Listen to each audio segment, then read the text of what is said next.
बिजली के अमूर के माहिर अनिल मुमताज का कहना है कि कराची में जितनी भी करंट लगने से हलाकतें हुई वो वायर टूटने से हुई। पोल को छूने से करंट नहीं लगता।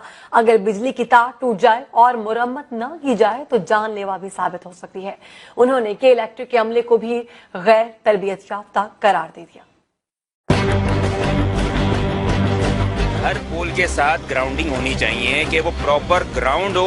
अगर वहाँ से कोई अर्थिंग होती है या शॉर्ट सर्किट होता है या कोई तार टूटती है तो वो टूटने के बाद उसके अंदर वो जो करंट है वो ग्राउंड हो जाए। रिले सिस्टम होता है जो कि पाकिस्तान में कहीं लगाया ही नहीं जाता। हर 10 पोल के बाद एक रिले वो सेंस कर रहा होता है, उसको प्रोटेक्शन रिले कहा जाता है। वो उनको सेंस कर रहा होता है और जैसी कहीं पे भी फ्लक्चुएशन आ रही होती है करंट के अंदर या शॉर्ट सर्किट की वजह से करंट फ्लो ज्यादा होना शुरू हो जाता है तो वो फौरन उसको ट्रिप कर देता है और लाइनें बोथ एंड से ट्रिप करके उसको बिल्कुल आइसोलेट कर देता है। चाइना के लिए जो है ये इंसुलेटर होते हैं, ये पोल से वायर को टच ना हो ये उसलिए लगाए जाते हैं। जितने भी स्टाफ है वो सब हायर किया हुआ है और उनको कोई ट्रेनिंग नहीं है। इनके अंदर ऊपर से जो रबर की जो शीट है ये फूल के फट के निकल जाएगी और उसके बाद ये देखेगा कि ये पोलों में आए। मैं अब 20 की बात नहीं कर रहा, 18 की बात नहीं कर रहा, मैं उन 2 बच्चों की बात कर रहा हूँ। तो इनको वहाँ पे अंदाजा क्यों नहीं हुआ जबकि वहाँ पे लोगों ने शिकायतें दर्ज कराई नहीं थी और कंडक्टर गिरा हुआ था। कहते कि कुंडा नहीं है बल्कि तारें टूट के गिरी नहीं थी, इन्होंने छोड़ी नहीं थी वहाँ पर। क्यों गिरी है? क्योंकि वो एल्युमिनियम कंडक्टर थे, वो बर्दाश्त नहीं कर सके, वो गर्म थी तारें, बारिश का कतरा गिरा, उनके ऊपर आप कोई चीज ठंडी डालें टूट के गिर जाएंगे।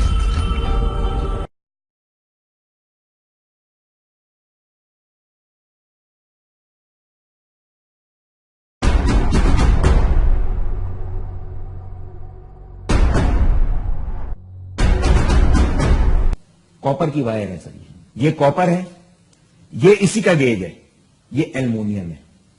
ठीक है, इस एल्युमिनियम के अंदर आप वजन देखो, इसका 96 ग्राम वजन है इस हालत में और इसका 32 ग्राम है। सही है, इसमें कम पैसा खर्च होगा। फिर पैसा खर्च होगा तो बिजली तो पास नहीं होगी ना। इसकी रेजिस्टेंस है 1.6, इसकी रेजिस्टेंस है 2.7, वो भी जब इसके बराबर होगा तब 2.7, इसका वेट इसकी मेजरमेंट के बराबर होगा, 2.7 आएगा। ये तो कॉपर है, अंदर से लेके बाहर तक कॉपर है पूरी ये। ठीक है, 96 ग्राम है और 32 ग्राम, ये दोनों का गेज एक है। इसके अंदर एक सपोर्ट देने के लिए लोहे की तार इस्तेमाल की जाती है जिसका जो वजन है, इसका एक तार का वजन है 0.55 ग्राम और उस लोहे की तार का वजन उतनी ही हमने जब लिया तो 1.55 ग्राम है मतलब, और उसकी रेजिस्टेंस 600% ज्यादा है। एल्युमिनियम से 600% ज्यादा है, कॉपर से 600% ज्यादा है। तो अब अंदाजा लगा लो इसमें से बिजली कितनी गुजर रही है। आपके तो बिजली तो पहुंची ही नहीं है कंज्यूमर की तरफ, जो आपने इतने सेंट आउट यूनिट दिखाए और फिर आपने बोला कि जनाब हमारे को ये लॉस हो गया। मैं आगे ये बता रहा हूं कि लॉस बताया उन्होंने कि हमने तो सेंट आउट यूनिट तो इतने निकाले लेकिन वो चोरी हो गए रास्ते में। अब चोरी नहीं हुए, आपकी बिजली गुजरी नहीं, इसमें से जाया होगी, इसमें से जानबूझ के जाया की गई है, इसमें से जाया हुई है, निकली नहीं है और आपने पूरे इल्जाम कराची के आवाम के ऊपर ठोक दिया। इसमें 68% गुजरी नहीं है जबकि 22% दिखा रहे हैं, 26% दिखा रहे हैं लॉसेस। इसमें से 68% गुजरी नहीं है बिजली। नहीं, ये आप कैसे आप देखिए, अब मैं बताऊं, अब ये कॉपर का है। सही। आलमी जराए जितने भी हैं, देखें एक माफिया है, आलमी माफिया है जो अपनी जो बताने के लिए टेक्निकल चीजों को छुपाती है। जितने भी आप उठा के देख लेंगे दुनिया के नेट के ऊपर, आप जितनी भी आप इसके ऊपर किताबें पढ़ लेंगे और उसके ऊपर आप वो पढ़ेंगे तो वो कहेंगे कि एल्युमिनियम इस्तेमाल के लायक नहीं है किसी तरह भी। कमर्शियल में घरेलों में इस्तेमाल हुआ था लेकिन क्योंकि इसमें जलने के इतने वाकयात हुए 70 में कि उसको खत्म कर दिया गया। आलमी कानून के तहत एल्युमिनियम इस्तेमाल नहीं हो सकता और पब्लिक सेक्टर में तो हो ही नहीं सकता। आप घर के अंदर मना कर दिया तो पब्लिक सेक्टर में मना है। अब इस कॉपर के लिए ये भी नामौजू है, इन दोनों का वजन अभी भी बराबर नहीं है। अब अंदाजा लगा लो कितनी मोटी है। महंगा है, वो सस्ता है ना। देखिए सस्ते की बात नहीं है, इसकी लाइफ 30 साल है, इसकी लाइफ 1 साल है। इसकी लाइफ 30 साल है, इसकी लाइफ 1 साल है, तो कौन सा महंगा पड़ा आपको यार? आप मुझे बताएं, ये महंगा है या ये महंगा है? 30 سال 30 لائف से ہے ऊपर चले हैं मेरे ख्याल में, जब یہ केस 30 سال निकला। سے اوپر 40 سال چلتی ہیں اگر اس کا ویئر ٹیسٹ صحیح ہوتا رہے, ٹائم کے اوپر صفائیاں ان کی ہوتی رہے, کوئی گریسنگ ہوتی رہے, سب کچھ ہوتی رہے, تو یہ 1 سال بھی نہیں چلتی. اور اس کے اندر ایک اور مسئلہ بھی ہے, جب اس کے اندر ریزسٹنس آتا ہے, یہ ان کی مشینیں پوری کیوں نہیں چلتی ہیں؟ وہ اس وجہ سے نہیں چلتی. اگر پوری مشینیں چلیں گی تو یہ جل جائے گا, کیونکہ ریزسٹنس اتنی زیادہ ہو جائے گی, گرم ہو کے پگھل جائیں گی. یہ سبوٹاج ہے. پاکستان کو سبوٹاج کرنے کے لیے عالمی جو سازشی عناصر نے یہ ایلومینیم کنڈکٹر جان بوجھ کے گھسڑ دیا اندر. اب ASIR کے ساتھ یہ وائرنگ کر رہے ہیں. ACSR ہے, ایلومینیم کوٹڈ اسٹیل وائر استعمال کی جا رہی ہے. اس کے اوپر لائسنس بھی جاری کر دیا, جبکہ عالمی قانون کہتا ہے یہ استعمال نہیں ہو سکتا.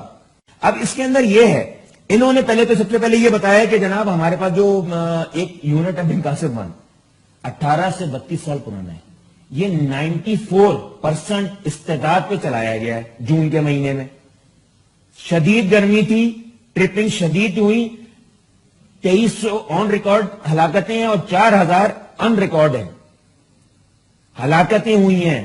ٹھیک ہے, اس کو چھپانے کے لیے انہوں نے جون میں بتایا ریکارڈ, مطلب PSC کی تاریخ میں آج تک اس طرح کی مشینیں نہیں چلی جو اس جون کے مہینے میں انہوں نے دکھا دی چلاتے ہوئے. تو میں نے تو یہ سوال کرنا تھا. پھر جب ان کا نکالا ٹیرف, کوارٹر ٹیرف کا, اس کے اندر ان کا جب میں نے پیسے نکالے کہ انہوں نے ایندھن کا خرچہ کتنا پر یونٹ کلو واٹ پڑا ان کو, تو 6 روپے 22 نکلا ہے, 6 روپے 22 پیسے. 3 روپے ان کے دیگر اخراجات ہیں, کتنا ہو گیا سر؟ 9 روپے 22 پیسے. 9.5. ان کو پہلا سلیب جو بھی مارچ کے اندر میں ملا ہے, پہلا سلیب وہ 14 روپے کچھ پیسے ہے, مطلب 4.5 روپے سے لے کے اور 11 روپے تک کا ان کو پروفٹ دیا جا رہا ہے. الیکٹرک پرائیویٹ ادارہ ہے. صحیح ہے.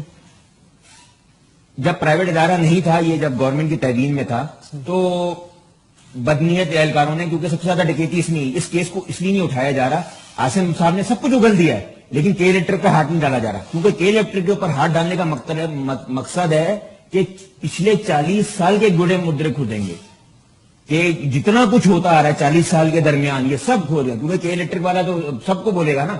وہ تو بات اب ٹھیک ہے, آپ کو ایک اور بات بتاؤں, یہ عالمی دہشت گردی کس طرح ہو رہی ہے. اکنامک ٹیررزم اصلی یہ ہے کہ نیپرا جو 2005 کے اندر US, آپ کو سب کو پتا ہوگا, یونائٹڈ اسٹیٹ اس وقت سپر پاور اور سب سے ترقی یافتہ قوم ہے. ان کا جو بھی کام ہے میرے خیال سے سب کے سامنے ہے, کوئی آیا ہے, کوئی جھکا چھپا نہیں ہے, تو انہوں نے ترقی کی ہے, تو کچھ نہ کچھ کیا ہے, تو ترقی کی ہے. US ایڈ والوں نے نیپرا کو ساتھ کولیبریشن کی 2005 میں, ٹھیک ہے, کہ جناب ہم نیپرا کی استطاعت اچھی کرنے کے لیے, اس کی پرفارمنس اچھی کرنے کے لیے ہم ان کو تربیت دیں گے اور ان کو مالی امداد فراہم کریں گے. آج کیا ہو گیا ہے؟ 2015 ہے, تقریباً 10 سال گزر گئے. آپ دیکھیں بجلی آپ کے گھر میں ہے تو کیا ہو رہا ہے, US ایڈ ہمارے پاکستان کو اسٹیبلائز کرنے کے لیے استعمال ہو رہا ہے یا ہمارے پاکستان کو ڈی اسٹیبلائز کرنے کے لیے US ایڈ استعمال ہو رہا ہے. ان نیپرا والوں نے جو وہاں پہ کوالیفیکیشن حاصل کرنے کے لیے امریکہ جا رہے ہیں یا دوسرے ملکوں میں جا رہے ہیں, تو یہ کیا کر کے آ رہے ہیں؟ انہوں نے 10 سالوں میں ہماری توانائی کے شعبے کا بیڑا غرق کیوں کیا؟ یہ نیپرا ہے. آج آپ دیکھ رہے ہیں, آج بریکنگ نیوزیں چل رہی ہے, نیپرا بول رہی ہے 41% پہ چلا ہے. بریکنگ نیوز میں نہیں چلا رہا, نیپرا ہی والے چلا رہے ہیں. بلکہ ان کو نیپرا سے پوچھنا چاہیے, بھائی جان آپ کیا کر رہے تھے جب سے آپ کی اسٹیبلشمنٹ بنی ہے, آپ کیا کر رہے ہو یہاں پہ؟ آپ نے اپنی قوانین کی پاسداری کیوں نہیں کری؟ آپ نے امپلیمنٹ کیوں نہیں کیا؟ کیونکہ ان کے اندر کیا کہتے ہیں وہ کالی بھیڑیں گھسیڑ دی گئی ہیں تاکہ ہمارے پاکستان کو کھوکھلا کر دو. ہمارے پاس کسی جنگ کرنے کی اب ضرورت نہیں ہے, سب ہاتھ پاؤں پھولے ہوئے آپ کے ایجنسیوں کے. اگر آپ دیکھا جائے سب کے ہاتھ پاؤں پھولے ہوئے کہ پاکستان کو ان کے ہاتھ سے نکل گیا. یہ جو جتنا بھی کچھ کرے جا رہے ہیں یہ تو تھوڑا سا کام ہے ان کے ہاتھ. ان کو پتا ہے کہ آج یہ صرف اپنے جنریٹنگ اسٹیشن پورے چلا دیں, آپ کی ساری کو یہ جو ٹرانسمیشن لائنیں بیٹھ جائیں گی, گر جائیں گی. وہ تو کیسے ایک دفعہ ہی آپ کی پوری پاکستان کی گر جائیں گی ایلومینیم سے.